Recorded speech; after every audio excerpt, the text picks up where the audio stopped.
Hello, my name is John Abbott, and today I will be discussing blockchains.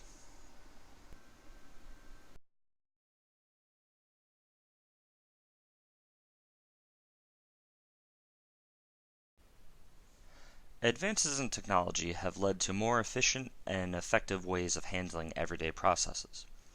Online platforms are being used today not just to communicate, but to share data, store it, and even analyze it.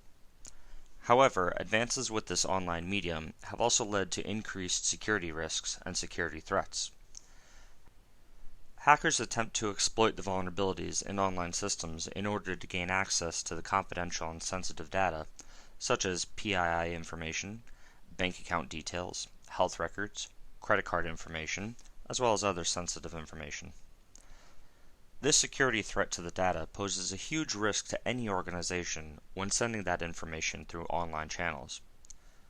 The opportunities and the vulnerabilities that have risen because of the dependency on the internet have given hackers a huge new field to exploit in order to gain access to this information. Organizations now need to implement the proper security measures to ensure that their data stays protected.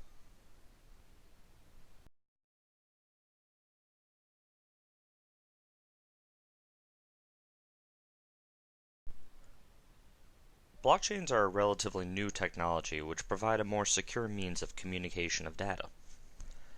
The most useful factor to consider when talking about blockchain technology is its ability to resist cyber attacks. A blockchain is a distributed ledger that holds information about all cryptocurrency transactions within the network. The blockchain uses the distributed ledger mechanism and stores the transactions in separate blocks along the network. Having valid transactions stored in separate blocks rather than a single centralized block helps create segregation and helps prevent any malicious actors from being able to alter the information in any way. This is the consensus mechanism that's used across the network.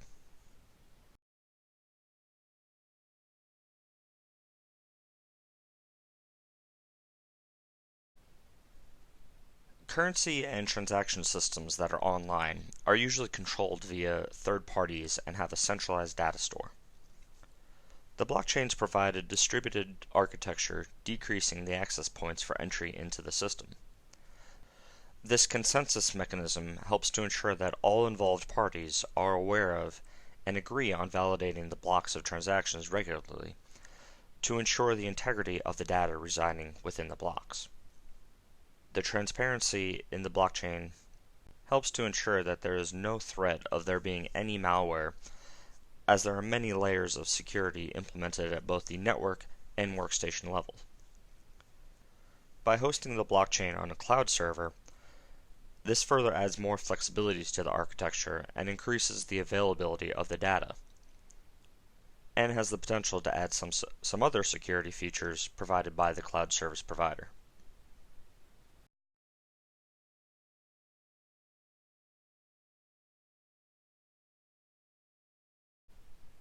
Blockchain ledgers don't need a third party to access or maintain the ledgers.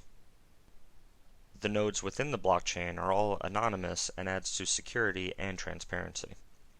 Transactions are the records that hold the information about transferring of assets across the network. Each transaction record in a block contains a lot of information, such as what was transferred from one account to another, when the transaction was made, how much the amount was transferred, and the transaction log that carries the information ID or hash. Blockchains make use of linked lists with hashing to ensure the integrity over the distributed system. Hashing is used to create a unique digest message for an input. The hash algorithms used are designed to have no predefined output, which makes the output digest a unique message that will not be easily decipherable.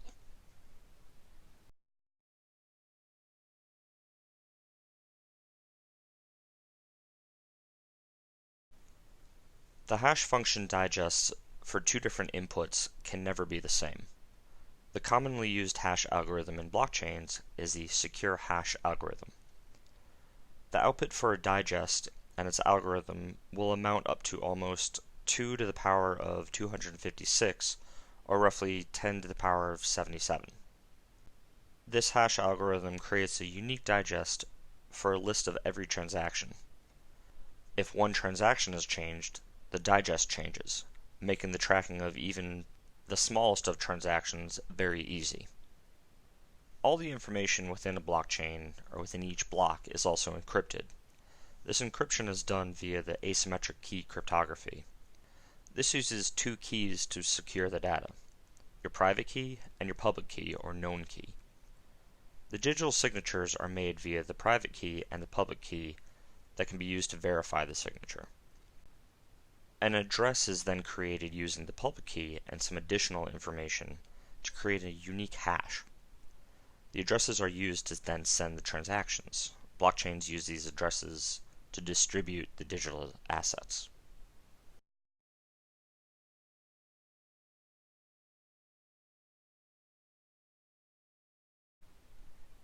Each time a transaction occurs in one node, it's distributed to all nodes. This figure depicts how each node is updated for every transaction to update the entire distributed ledger. Each transaction is sent to each node and then waits in a transaction pool before being finally added to the blockchain. Mining the nodes adds the transactions to the blockchain as new blocks.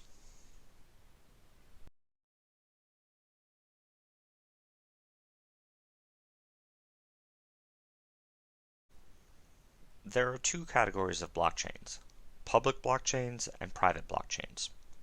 Public blockchains allow any person with the required capabilities to validate transactions.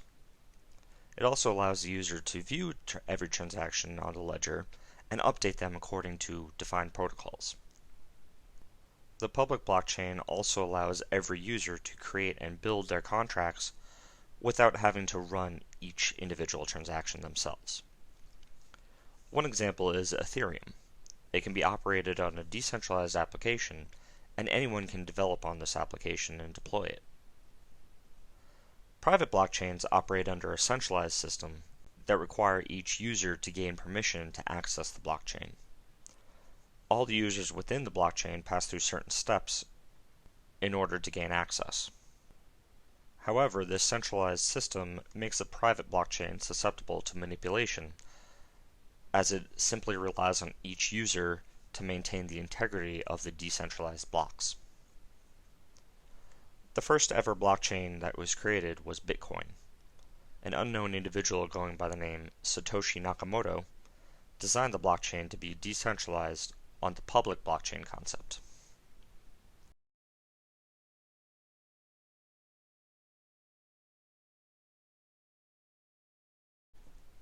So to reiterate, blockchains are the integrity ledgers that operate transactions without the interference of a third party in a more secure environment. With our world becoming more and more connected today, there are many cybersecurity threats that we must face, such as malware, when a system is compromised by a bit of code that's installed without the user's knowledge. This allows the hacker to gain access to the system and ultimately take control of it. Hackers also can use spam email to gather personal information about a user by masquerading as a trusted source. Or credential stuffing, where a hacker uses web application attacks for which data can be mined by targeted web applications to gather private information, such as login credentials and passwords. The data collected can then be used by brute force to gain access to a customer's accounts. A popular attack is a denial of service attack. By flooding the incoming traffic channels of a network, this brings this network services down, preventing regular users from being able to access them. Blockchains do have built-in security controls on each node for preventing such attacks, and the distributed architecture adds another resilient layer to it. Another cyber threat that has become more prevalent in recent times is a ransomware attack. Users are locked out of their systems and are blocked from accessing their data until they pay hackers a certain fee. With this form of attack, hackers actually utilize blockchain technology by requiring the payment be made in the form of a cryptocurrency, such as Bitcoin or Ethereum. They utilize the security features and anonymity of the network to keep their identities hidden.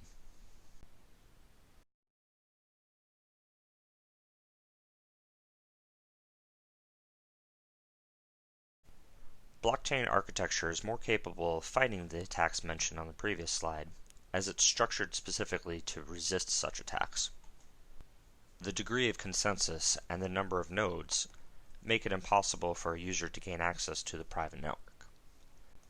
Unique digests make it easy for the ledger information to be traceable, as any change in the information can be tracked due to the discrepancies that one ledger will show on one node compared to all the other ledgers and nodes across the network. The change is viewed as non-valid and therefore won't be accepted. The values in the block are the unique hash of the information. The values in the nonce are the number of leading zeros used to identify each block.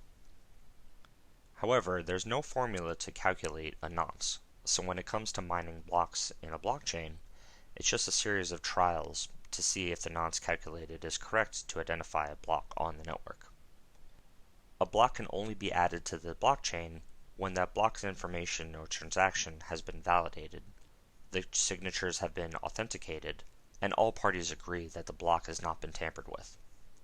Conflicts are often resolved by splitting the blockchain into two new chains if there isn't enough parties on either side claiming that their side is the valid chain. All this reduces the chance of tampering within blockchain.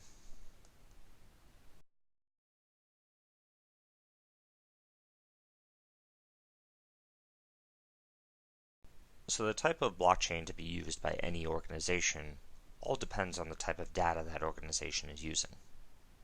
Industries that currently stand to benefit from the use of blockchain include the legal industry, healthcare, and financial markets. Currently, there are thousands of blockchain-based currencies that are being used in markets such as Bitcoin, Ethereum, Litecoin, and many others. Many organizations can benefit from the security of using a blockchain for their data, but can also benefit financially due to the cryptocurrency of the blockchain that they use.